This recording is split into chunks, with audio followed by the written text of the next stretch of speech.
Right now, this week's college football playoff rankings brought to you by AT&T. Fresno State and Boise State will play for the Mountain West Championship.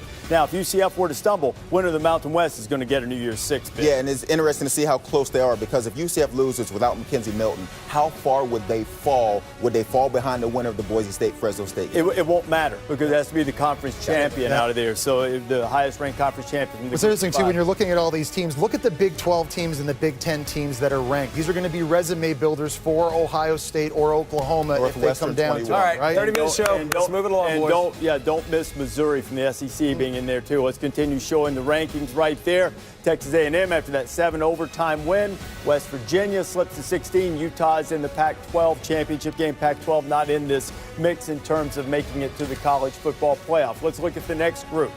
11 through 15. Washington sitting at number 11. They're in the Pac-12 championship game. There's Texas, Big 12 opponent for Oklahoma. Right, and there's Penn State at number 12, and you expect Michigan, obviously, to be ranked higher than this as well. So that's good for Ohio State in comparison to Oklahoma at the end of the year. With their resumes, they will have better wins if everybody wins out. And you look at Texas sitting at number 14. As you add resume points, Ohio State adds Northwestern if they win, Oklahoma adding Texas. So tonight, if Oklahoma was ranked higher, it would be tough. It'd take an incredible performance out of Ohio State to then jump Oklahoma later. Let's look at the top 10 now of the rankings. LSU falls to number 10. We felt like they'd hit their ceiling at 7. Bayou Bengals now down to 10, but that is an SEC team in the top 10. They played both Georgia and Alabama. Florida at number 9, up a couple of spots. Head-to-head matters now.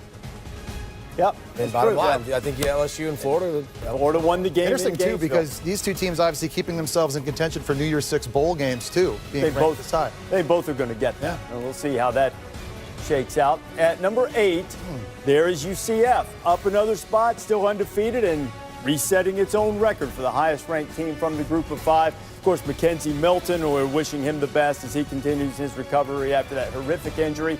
Michigan falls 3 spots to number 7. Did you expect Michigan to fall farther? Yeah, I mean, I think you do when you watch them get beat down like they did. It looked like they had no answers. It was a very bad performance. One of the worst performances of the year. Kirk? Reese, I would tell you that I would guess if McKenzie Milton were healthy, that Michigan drops down 4 spots. I think UCF would probably drop or go all the way up to 7 if he were healthy. But unfortunately, as you said, thoughts with him and his recovery, but they still even move up a spot without him. But if they had him back healthy, I bet you they've gone by Michigan. That's a great point. I think that might be true as well. UCF against Memphis for the American Championship. If the Knights win the game, they will go to a New Year's Six bowl for the 2nd consecutive Cardale Jones. Let's look at the top 14. Don't forget about it. But could be a scenario. Yep. Top 6, Alabama is number 1 after the spanking they put on Auburn. They've got Georgia in the SEC championship game. Clemson's going to be number 2. They give up 600 yards against South Carolina. That's crazy. I never thought anyone could do that. Hey, you know what? And the other thing, too, is they stopped them on, 2 goal-to-go situations. They got 35 points. That's a good wake-up call they need a little bit. 500 passing yards. That's crazy. And Jake Bentley had himself a night, but Clemson still put the hammer down, still won by 3 touchdowns. Notre Dame undefeated in the clubhouse sitting back. Seems no conceivable way. Now, there was some talk, what if Notre Dame wound up 4 this week? Would they be vulnerable? It appears not. At number 4, I expect to see Georgia, and we do. So you have 1 versus 4 in the SEC. This is what we showed up for. Yes, 5 and 6. Thank you. Let's go. Yeah. 5, Oklahoma. Slides up a spot. They're in the top 5 and waiting, and Ohio State zooms up to number 6 as a result of that tremendous performance against the Wolverines on Saturday. Kirk, your reaction? My reaction is there's the helmets behind me. I think most of us expected this to be the case with these 6 and the order in which they're placed. All I would say, and David I think just said it, alluded to it, put your seatbelt on, because do not assume that okay, Oklahoma's at 5, Ohio State's at 6. If Oklahoma wins, they're in. Ohio State. Remember, we witnessed what happened as Cardale Jones and Ohio State put it on Wisconsin. And it's going to take, as Joey talked about, it's going to take that kind of performance, I think, for them to be able to send a message to that committee to potentially go by OU.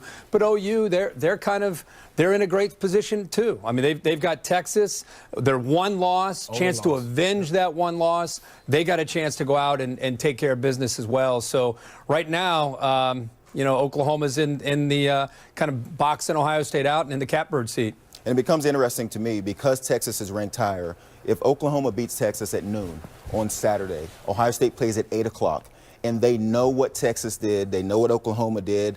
Let's say Oklahoma wins and they win by 7 points. It's like being in the clubhouse at golf. And then You know here what you comes gotta Ohio get. State with this on their mind, knowing, okay, we got to beat Northwestern and do it convincingly by way more points because Texas is ranked higher than Northwestern is. It's just how it's so important how much these style points are going to matter for both of these teams. And we talked about Ohio State. If they can have another performance like they had against Michigan, against Northwestern in the Big Ten title game, and play a complete game and play with energy, how much that might help them in the eyes of the committee. What if Oklahoma's defense could get some stops against the Texas offense that put up 500 yards and 48 points against them as well? We're not expecting it. Do they want to? We're not sure they want to. The defense I think they would finally say, made a "Let them couple of score, plays against we get West the ball Virginia back." last week. Didn't Scored they? twice. They scored twice. I mean, they got, Scored what, 5 stops that whole game, but 2 of them were touchdowns. Yeah. That's all they need. So style points are huge for both Oklahoma and Ohio State. If I'm in the committee room right now, I got Team A, I got Team B. Team A is Oklahoma, Team B is Ohio State.